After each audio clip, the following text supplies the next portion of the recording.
लिखो, ग्राफ एक खींचो। अब सारे लोग बहुत ध्यान से देखो, हेडिंग डालो ग्राफ। अच्छा देखो ग्राफ कैसे खींचेंगे, देखना है तुम्हें समझ आया कि नहीं आया। अच्छा यहां क्या लिख लोगे, टेम्परेचर, और यहां क्या लिखोगे, वेपर प्रेशर। ठीक है। अच्छा मान लो हम ये काम कितने पे कर रहे हैं, 1 एटीएम प्रेशर पे कर रहे हैं। ठीक है। अब जरा ध्यान से देखो, क्या हमको दो एक्सिस खींचनी है, बातें नहीं बेटा, बातें नहीं। एक किसके लिए, सॉल्वेंट के लिए, और एक किसके लिए, सॉल्यूशन के लिए।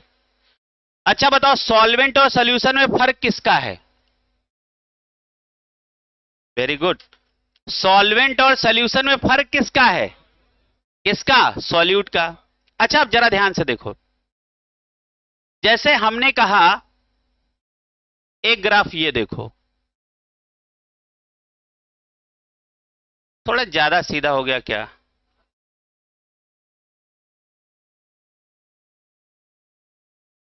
थोड़ा सा सुंदर सा बनाते हैं ये। अच्छा एक ग्राफ हो गया ये,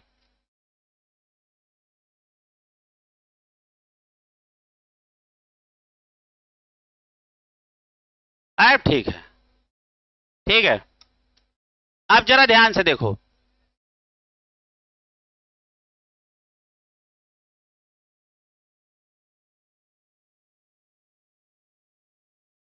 बातें नहीं बेटा, बातें नहीं बिल्कुल। अब सुनिएगा, ये देखो ये ग्राफ यहां काट रहा है, इसको आप चाहो तो आगे बढ़ा सकते हो, ये यहां काट रहा है। ठीक है। अच्छा बताओ इस एक्सिस पे हमने क्या ले रखा है, टेम्परेचर।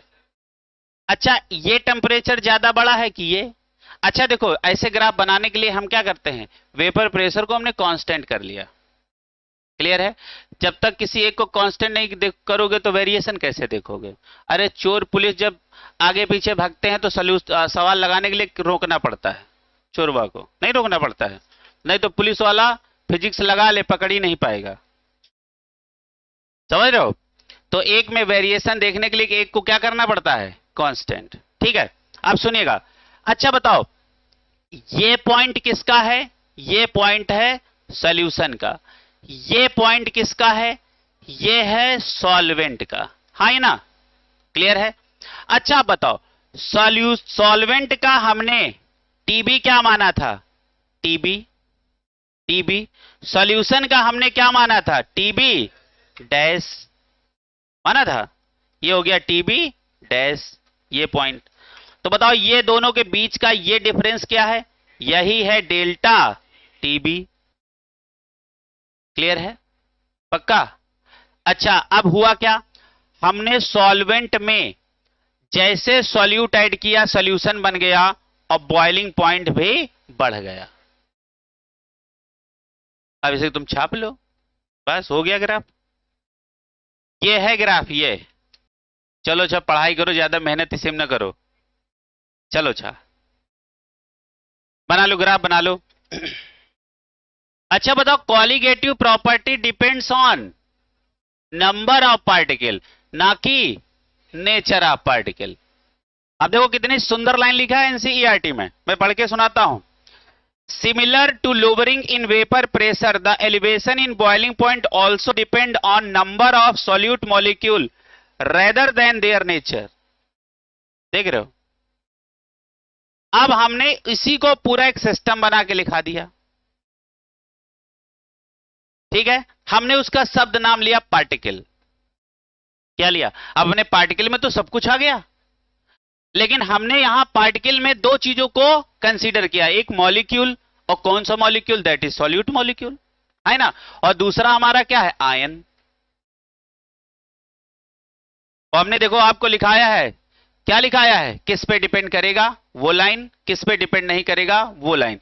तो नेचर का मीनिंग कहां कहां से हमने वो भी आपको बताया, साइज है, शेप है, मॉलिक्यूलर मास है ना। इस नेचर पे डिपेंड नहीं करेगा, डिपेंड किस पे करेगा, नंबर ऑफ पार्टिकल्स पे। चलो अगली हेडिंग डालते हैं, सुंदर सी, बहुत लाजवाब बात है। लिखो, नई लाइन से लिखो, according to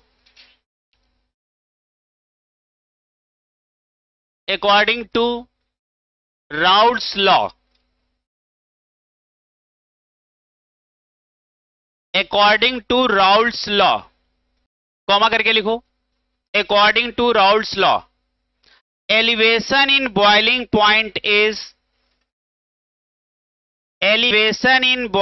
point is directly proportional, according to Raoult law, elevation in boiling point is directly proportional to molality of solution। Molality बोला हूं, लिटिल वाला m। ये ग्राफ हो गया, समझ आया ना ग्राफ? चलो, अच्छा, ग्राफ का मतलब आज तक समझ पाओ क्या है? पढ़ी गई बातों को लाइनों में दर्शाना कहलाता है ग्राफ। नहीं, ग्राफ का मतलब क्या होता है? हमने क्या पढ़ा उसको लाइनों में दिखाना कहलाता है ग्राफ। क्लियर है? देखो, हमने जैसे जैसे पढ़ा उसको क्या है, लाइनों में दिखाया, यही क्या है, ग्राफ। ठीक है? जैसे तुम किसी को मन में याद कर रहे हो और तुम एक कागज में चित्र बना रहे हो, ये क्या है, ग्राफ। नहीं समझ रहे हो? तो चलो आगे देखो बेटा, क्या कह रहे थे हम? हाँ, तो देखो, बताओ, अच्छा ये क्या लिखा हमने, इतना बताओ, इतना बताओ, पूरा नाम बताओ इसका, डेल्टा टीबी ना बताओ। ये क्या है, एलिवेशन इन बॉइलिंग पॉइंट। तो राउल्ट के हिसाब से एलिवेशन इन बॉइलिंग पॉइंट किसके डायरेक्टली प्रोपोर्शनल होता है? रीसु बेटा क्या बतिया रहे हो? हैं? कुछ ना बतियाओ, कोई बात ना करो, समझ रहे हो? अगल बगल वालों को तो ऐसा समझो करो जैसे खुजली की बीमारी, बातें ना किया करो बिल्कुल। सुनो बेटा, क्या होगा, डायरेक्टली प्रोपोर्शनल क्या होता है? अरे अभी तो पढ़ाया, पर ऊपर वाली लाइनें नहीं पढ़ते हैं, सोचे ये कोई नई लाइन है। क्या हो गया, मोलेलिटी हो गया। अब क्या करो बेटा, डायरेक्टली प्रोपोर्शनल को इक्वालिटी में लाओ। तो क्या यहां डालना पड़ेगा, कोई कांस्टेंट के भी डाल दो। अरे ये टीबी तो ये के बी से क्या समझ में आ रहा, बॉइलिंग पॉइंट वाला है ना, और इनटू क्या करोगे, एम क्या है, मोलेलिटी।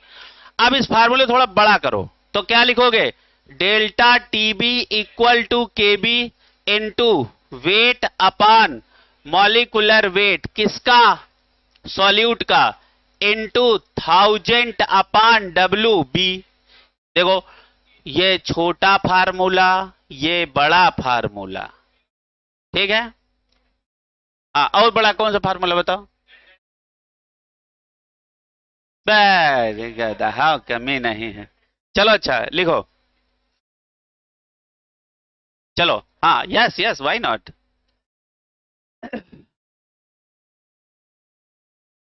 तुम क्या चाह रहे हो, वैभव नाम ले लें? चलो लिख लो, लिखो लिखो।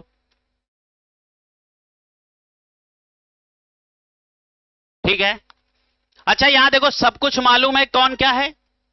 अच्छा बताओ, सल्यूट का वेट, ये क्या है, किसका, सल्यूट का। ये क्या है, क्या, वेट, है ना, ये क्या है, वेट, ना कि मॉलिकुलर वेट। तो weight of solute, molecular weight of solute, और ये क्या है, वेट ऑफ सॉल्वेंट। क्लियर है? अब नीचे लिखो केबी। केबी क्या क्या हो सकता है, केबी का नाम लिखो, लिखो लिखो, molal elevation constant, molal elevation constant, और ओआर। और पहला नाम हमने क्या लिखाया है, मोलल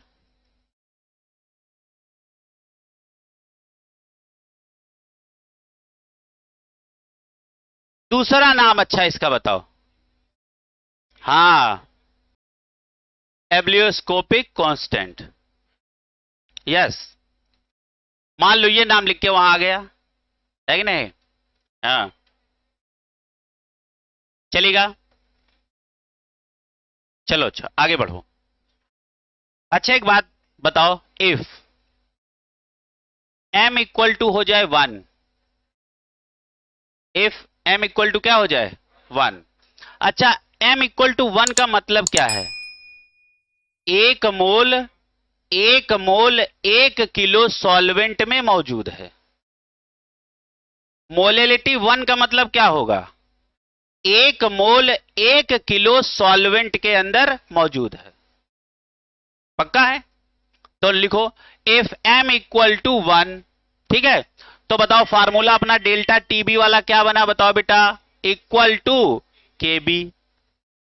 ये बना कि नहीं बना? लिखो। अब इसी के नीचे भाषा लिखते हैं, लिखो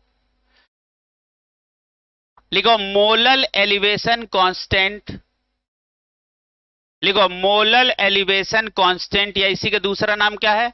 एब्लियोस्कोपिक कांस्टेंट। बार बार ना बोलो, एक दो बार सही निकल जाए ठीक है। हाँ और क्या, बार बार नहीं है कि नहीं। लिखो लिखो मोलल एलिवेशन से काम चलाओ, उसको कभी कभी बोला करो, है कि नहीं। हाँ लिखो, लिखो क्या लिखा? Molal elevation constant is equal to, molal elevation constant is equal to elevation in boiling point, elevation in boiling point when molality of solution, when molality of solution is 1, is 1। अब इस 1 का मतलब क्या है? लिखो that is 1 mole solute, that is 1 mole solute present in 1 kg solvent। 1 mole of solute is present in 1 kg solvent। Meaning समझ में आ गया? क्लियर हुआ? यदि कहा जाए कि किसी सॉल्यूशन का मोलेलिटी 1 है, तो इसका मतलब तुम क्या समझोगे? कि 1 मोल 1 किलो सॉल्वेंट में मौजूद है। अब देखो एक तरफ हम सॉल्यूशन बोल रहे हैं और एक तरफ हम सॉल्वेंट बोल रहे हैं, दोनों बातें समझ में आ रही ना? अरे सॉल्वेंट के अंदर सॉल्यूट मौजूद है तो सॉल्यूशन ही तो है। यहां काबिल ना बनना, समझने की कोशिश करना। क्लियर है? आगे बढ़ा जाए, चलो एक बार पढ़ लो, पढ़ो आगे पढ़ो, पढ़ो भैया एक बार पढ़ लो फिर आगे बढ़े। अब एक सुंदर सी हेडिंग डालो, लिखो लिखो मोलल एलिवेशन कांस्टेंट। हेडिंग डालो मोलल एलिवेशन कांस्टेंट और OR, अथवा दूसरा नाम बताओ, एब्लियोस्कोपिक कांस्टेंट। आगे ब्रैकेट में लिखो केबी।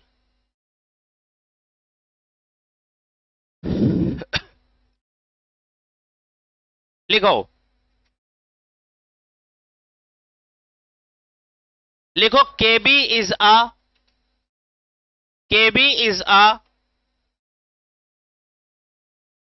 Property of, KB is a property of solvent. ये किसकी प्रॉपर्टी होता है? सॉल्वेंट। जैसे resistance is the property of material, वैसे ही KB is the property of solvent. Material अच्छा है तो रेजिस्टेंस कम है, मटेरियल गड़बड़ तो रेजिस्टेंस ज्यादा। क्लियर है? चलो आगे देखो बेटा, Kb is a property of solvent, that is for different solvent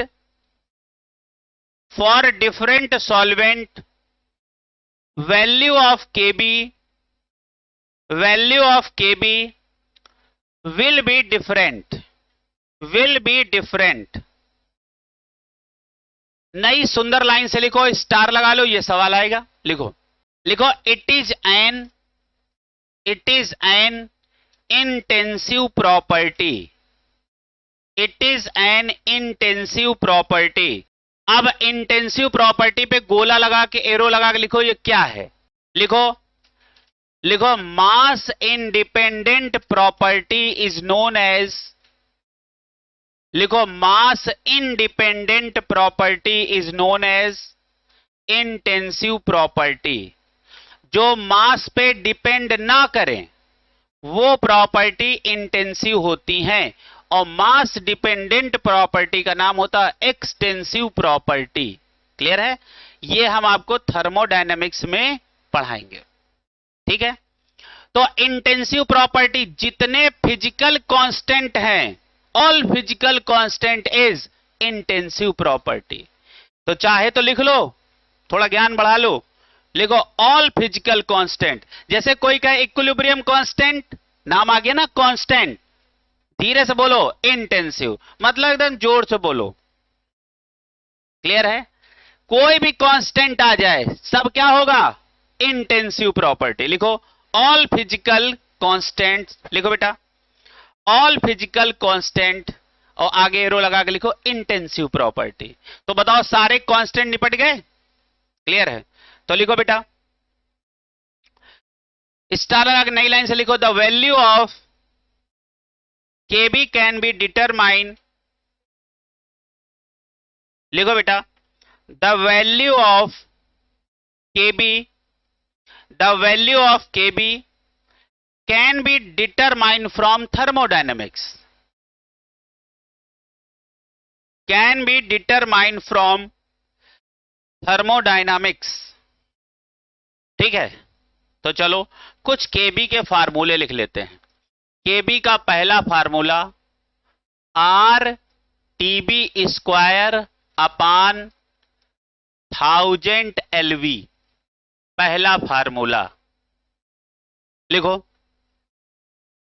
are TB square upon 1000 LV. अच्छा, टीबी तो मालूम है ना, ये टीबी क्या है? लेटेंट, नहीं, टीबी टीबी टीबी, एलवी नहीं, टीबी। वेरी गुड, बहुत बढ़िया। किसका? डैश नहीं है, ये टीबी है। तो किसका ये बॉइलिंग पॉइंट है? किसका? सॉल्वेंट। समझ में आ गया? तो अलग अलग चीजें लिख लो। आर क्या है? गैस कांस्टेंट, लिख लो, लिखो, मेंशन करो। एलवी लिखो क्या है? लिखो लेटेंट हीट ऑफ वेपोराइजेशन, लिखो बेटा लेटेंट हीट ऑफ वेपोराइजेशन। अच्छा बताओ, वाटर का लेटेंट हीट ऑफ वेपोराइजेशन कितना होता है? वेरी गुड, बहुत बढ़िया, लाजवाब, तुम लोग नाम कमा रहे हो। हमने कहा latent heat of vaporisation water का कितना होगा? 536, जिसको हम लगभग मान लेते हैं 540 यूनिट। अच्छा बताओ, तो यूनिट रखेंगे कैलोरी पर ग्राम। लिख लो, ये बीच में बढ़ गया होगा। अच्छा अच्छा अच्छा अच्छा, खैर कोई बात नहीं है। ये क्या फेज चेंज की बात कर रहे हैं? लिख लो, लिख लो, फिर कहोगे हाँ इतना ही है। ठीक है, चलो आगे लिखो, दूसरा लिखो। अच्छा, इसको हम और छोटा कैलकुलेशन कर दे तो देखो केबी क्या हम लिख सकते हैं, बताओ बेटा, आप बताओ। सारे कैलकुलेशन हम लोग कर लें, टीबी का वैल्यू रख लें, सब कैलकुलेट कर लें, 1000 नीचे से हटा दें, तो बताओ कैलकुलेशन क्या होगा? ये फार्मूला पढ़ा होगा। वेरी गुड, बहुत बढ़िया। अच्छा, दूसरा इसका फार्मूला और क्या बन सकता है? किसके जगह? तुम खाली टीबी ही तब से बदल रहे हो, क्या है, टीबी की जगह पे ये रख दो। एक फार्मूला बढ़िया कन्वर्जन आ गया ना, डेल्टा टीबी वाला, कह रहे उसी को बदलो। तो अगला लिखो केबी इक्वल टू, दूसरा फार्मूला लिखो, केबी इक्वल टू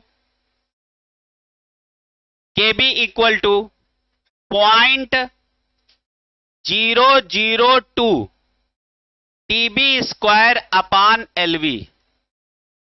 ये सारे सब आर का वैल्यू रख के सीधे कैलकुलेटेड फार्मूला है। तो क्या फार्मूला बनाओगे? 0.002, मतलब ये फार्मूला और छोटा कर दिया गया, आर बार का वैल्यू रख के इसमें कैलकुलेट कर दिया गया। लास्ट लिखो एक केबी का फार्मूला लिखो, KB equal to M R TB square.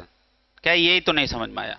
देखो एक ही जगह सब लिखते हैं, देखो क्या लिखना, KB equal to M R TB square upon 1000 LV. एक सेकंड, एलवी नहीं, डेल्टा एचवी लिखो, एलवी ही तो बदले हैं, इनटू डेल्टा एचवी। अच्छा एचवी बताओ क्या है? Heat of vaporisation. कहां पढ़े थे? क्लैसियस क्लैपेरॉन इक्वेशन में पढ़े थे सबसे पहली बार इस चैप्टर के अंदर। तो ये फार्मूला लिखो M R TB square upon 1000 delta HV. Delta HV लिखो क्या है? लिखो बेटा हीट ऑफ वेपोराइजेशन। चलो अच्छा ये देखो, तुम्हें दो फार्मूले हीट में मालूम होंगे, एक क्यू बराबर क्या होता है? एम एस डेल्टा टी, है ना, और एक क्या होता है? Q equal to M L, मालूम है। ये कब लगाते? जब टेम्परेचर में चेंज हो। ये कब लगाते? जब स्टेट में चेंज हो, है ना। अच्छा यही हमने क्यू को क्या मान लिया? Delta H B equal to M को क्या रखा? एम रखा, और इंटू एल हमारा क्या है? L V. तो बताओ L V equal to formula क्या बनेगा? Delta H V upon M बनेगा। अब जरा ध्यान से समझो, ये फार्मूला कहां से आए वो मैं दिखा रहा हूं। अब जरा ध्यान से देखो, हमने एल वी की जगह क्या रख दिया? Delta H V upon M, M चला गया ऊपर, ये फार्मूला क्लियर है। सीधे तुम याद रखो, ये सब पके पकाए फार्मूले हैं, ये खाली याद रखो, जहां मिले धड़ाम से वैल्यू रखो, जोड़ घटाना करो, आगे बढ़ो। ये कहां से आए इनके चक्कर में ना पड़ो, ये आ गए ये अच्छी बात है, समय पे आ गए ये और अच्छी बात है, ठीक है। हाँ तो समझ रहे हो ना, जैसे ग्रेगर जॉन मेंडल को पढ़ना है तो उन्हीं को पढ़ो, उनकी नानी घर का ना पढ़ो। हाँ पढ़ लेते हैं वो कहाँ रहने वाले थे, समझ रहे हो, यूनिवर्सिटी में क्या क्या किए, वो आना क्या है सवाल। फादर ऑफ कौन सा? ग्रेगर जॉन मेंडल क्या है, किसके फादर हैं, है ना। आना ये सवाल है ना। तो पढ़ गए बहुत कुछ, फर्जी चीजें नहीं। लिखो अगला लिखो। अच्छा यहां एम क्या है? एम मोलैलिटी नहीं है, लिखो एम इक्वल टू लिखो molecular weight of solvent. M को लिखो एम, हाँ इससे घबरा जाओगे, ये मोलैलिटी छाप दोगे। लिखो मोलैरिटी, लिखो molecular mass of solvent, molecular mass of solvent, molecular mass of solvent. अब हम तीनों फार्मूले सुनेंगे, मॉलिक्यूलर मास ऑफ सॉल्वेंट। चलो तीनों फार्मूले हम सुनेंगे, तीनों हटा दें पहले, तीनों फार्मूले। अब हमको तीनों फार्मूले हम किसी से लिखवाएंगे, तीनों फार्मूले याद करो। अच्छा पहला फार्मूला केबी का क्या था बताओ? R TB square upon 1000 LV. दूसरा कौन सा है? 0.002 TB square upon LV, clear है। तीसरा फार्मूला क्या? M R TB square upon 1000 delta H V. अच्छा डेल्टा एच वी कहां से आया? Q equal to M L से, Q equal to M L से। हमने एल की जगह पे क्या रख दिया? Delta H V upon M. तो एच वी तो नीचे रह गया, एम चला गया ऊपर, समझ में आ रहा? चलिए आगे लिखो बेटा, लिखो डेल्टा एच वी, लिखो डेल्टा एच वी, बस लिख के आगे इक्वल टू करके लिखो। Heat of vaporisation, heat of vaporisation, just उसके नीचे लिखो एलवी, लिखो लेटेंट हीट ऑफ वेपोराइजेशन। हमने क्या लिखाया? हमने कहा लिखो डेल्टा एच वी, हमने इसको क्या लिखा? हीट ऑफ वेपोराइजेशन, ठीक है। फिर हमने क्या कहा, एलवी। अच्छा ये क्या है, लेटेंट हीट ऑफ वेपोराइजेशन। क्या हुआ, कोई बात बताओ, अंतर एक है, बताओ क्या दोनों में, क्या है यार लेटेंट,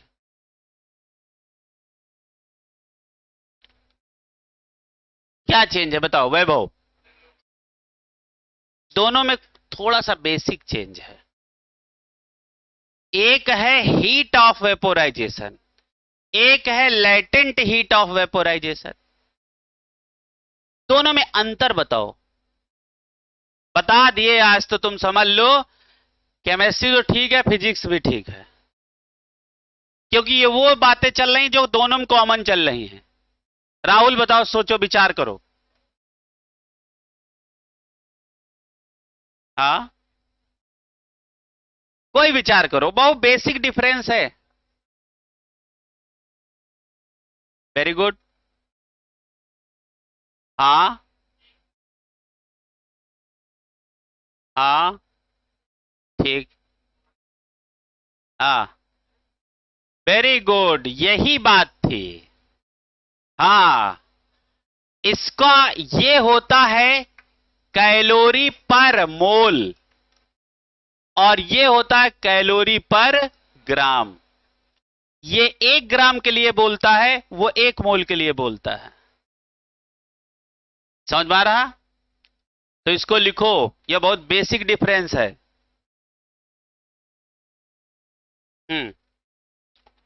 तो आगे लिखो बेटा, अगली बात हो जाए इसी बात पे। लिखो, अब हम केबी का कैलकुलेशन करा रहे हैं वाटर के लिए। लिखो, लिखो calculation of KB for water. Heading डालो, calculation of KB for water. Vaibhav क्या है बेटा, आज देखो बेसिक डिफरेंस तुम्हें मालूम पड़ा। अब जैसे आज के बाद आपको इसको भूलना नहीं है बिल्कुल। देखो बेटा, ऐसे याद करना, बोलो एलसीसी, बोलो एलसीसी। अच्छा, एल का मतलब लेटेंट हीट, सी का मतलब होता है स्पेसिफिक हीट। क्या हमने बोला, एल का मतलब क्या है, लेटेंट हीट, सी का मतलब क्या है, स्पेसिफिक हीट। अरे ये फार्मूला नहीं पढ़ते हो, Q equal to M C delta T. अब कोई कोई यहां पे लिख देता एम एस डेल्टा टी, कुछ बुकों में सी से लिख देते, किसी में एस से लिखे। जैसे एंगुलर मोमेंटम बड़ा लफड़ा, कहीं जे से लिखे कहीं एल से लिखे, है ना। तो आप सुनो, बोलो एलसीसी। अच्छा, एलसीसी बोलने में अच्छा लग रहा, सीएलसी बोलने में अच्छा लग रहा, क्या अच्छा लग रहा, एलसीसी। बोलो latent heat, calorific value, specific heat for 1 ग्राम। सब 1 ग्राम के लिए होते हैं। लिख लो एक जगह, ये 1 मोल के लिए नहीं कैलकुलेशन देते हैं, किसके लिए देते हैं, 1 ग्राम। लिखो लेटेंट हीट, लिखो बेटा इसके पहले नाम लिखो, पहले लिखो लेटेंट हीट, स्पेसिफिक हीट, और इस सी का मतलब है कैलोरिफिक वैल्यू। ये सब आपको केमिस्ट्री में मिलेंगे। लिखो, ये लिखो लेटेंट हीट, इसका लिखो स्पेसिफिक हीट, और इसको लिखो बेटा कैलोरिफिक वैल्यू, कैलोरिफिक वैल्यू। और आगे लिखो फॉर, कितने के लिए होते हैं, फॉर 1 ग्राम। ये सब कितने ग्राम के लिए कैलकुलेशन देते हैं, सिर्फ 1 ग्राम के लिए। बात समझ में आ गई। अब तुमको ऐसे जुगाड़ मालूम है, लो कितने ग्राम वाले हैं तुम्हें सब पता चल गया। अब उसी में से हमने देखो आपसे एलसीसी में एल पूछ लिया था, क्लियर है। कैलोरिफिक वैल्यू भी मैं पढ़ाऊंगा। कैलोरिफिक वैल्यू क्या होता है, डेल्टा एच सी अपान मॉलिक्यूलर वेट। जैसे कार्बोहाइड्रेट के आपने 1 ग्राम को हीट किया तो कितनी एनर्जी मिली, वो है कैलोरिफिक वैल्यू। किसी सब्सटेंस के 1 ग्राम को जलाने से जितनी एनर्जी आपको मिले उसका नाम होता है कैलोरीफिक वैल्यू। क्या आपने बोला? किसी सब्सटेंस के 1 ग्राम को जलाने से जितनी एनर्जी तुमको मिले उसका नाम होता है कैलोरीफिक वैल्यू।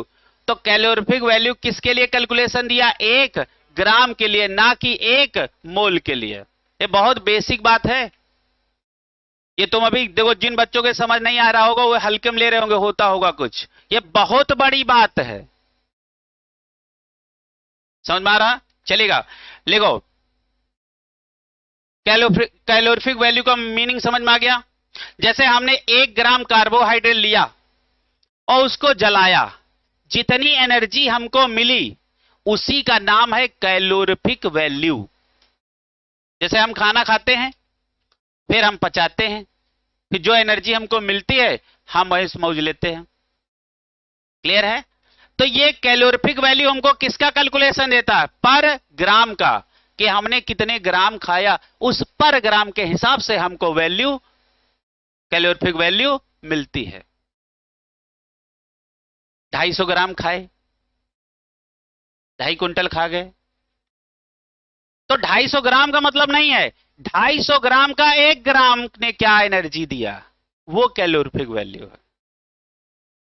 कुछ समझ में आ रहा? क्लियर हुआ? चलो आगे देखो, लिखो calculation of KB for water. Calculation of KB for water.